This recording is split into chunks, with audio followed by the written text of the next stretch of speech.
स्वागत है आपका इंडिया टीवी में। एक बार फिर से एमसीडी इलेक्शन पर मेगा कवरेज लगातार जारी है। ग्राउंड पर सबसे ज्यादा अपडेट और सबसे ज्यादा ब्रेकिंग न्यूज हम आप तक पहुंचा रहे हैं। 2 घंटे की वोटिंग की शुरुआत हो चुकी है।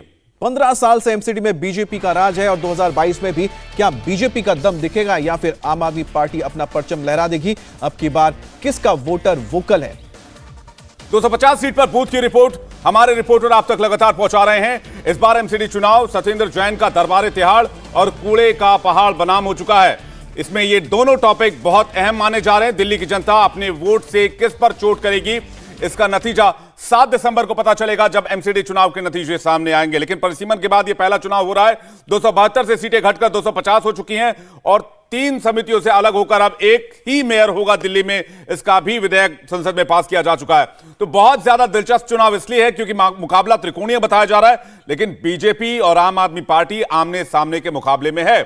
बिल्कुल। और साथ ही आपको बता दें कि ये पहली बार ऐसा चुनाव हो रहा है 2012 के बाद। अब लगा लीजिए क्योंकि 2012 में 3 टुकड़े हो गए थे, अलग अलग सेगमेंट कर दिए गए थे, नॉर्थ, साउथ और ईस्ट। ये 17 साल से प्रोविजन स्टोर चला रहे थे और हर दिन 8 से 9 हजार का बिजनेस करते थे। अचानक से ये दोगुना हो गया। जानना चाहते हो कैसे? तो फ्रीडम ऐप को अभी डाउनलोड करें। एमसीडी के अब एक बार फिर से 1 कर दिया गया। अब जरा परसेंटेज देख लेते हैं। 2 घंटे हो चुके हैं वोटिंग को। तो आजाद नगर पश्चिम में 7%, कृष्णनगर 10%, आनंद विहार 7%, ये ईस्ट दिल्ली का हम बता रहे हैं। शकूरपुर 8%, विनोद नगर 8%, कोंडली 9%, ये भी ईस्ट दिल्ली का बता रहे हैं। न्यू अशोक नगर, जाकिर नगर और साथ ही कालकाजी। यहां पर न्यू अशोक नगर 9% जो कि ईस्ट दिल्ली हो गया, लेकिन जाकिर नगर और बाकी जो आपने देखा वो आपको बताएं साउथ दिल्ली का है।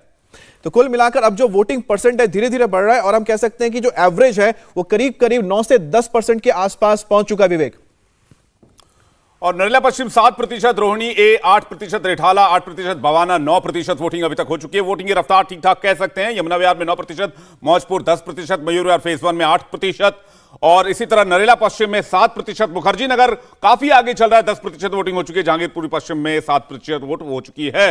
ये 17 साल से प्रोविजन स्टोर चला रहे थे और हर दिन 8 से 9 हजार का बिजनेस करते थे। अचानक से ये दोगुना हो गया। जानना चाहते हो कैसे? तो फ्रीडम ऐप को अभी डाउनलोड करें। तो ये बता रहा है कि वोटिंग टर्नआउट अभी तक के हिसाब से, चूंकि ठंड का भी मौसम है, लोग सुबह सुबह थोड़ा आराम से उठते हैं, छुट्टी का दिन भी है, रविवार का दिन है, तो 12, 1, 2 बजे के आसपास ये मैसिव टर्नआउट देखने को मिलेगा और उम्मीद कर सकते हैं कि 80% तक वोटर टर्नआउट 70 to 80% तक एमसीडी चुनाव में देखने को मिले। हालांकि अगर 2017 से कंपेयर करेंगे तो 50 से 55% के बीच में रहा है, लेकिन फिलहाल हमें लग रहा है कि अभी तक 10% के आसपास एवरेज पहुंच चुका है।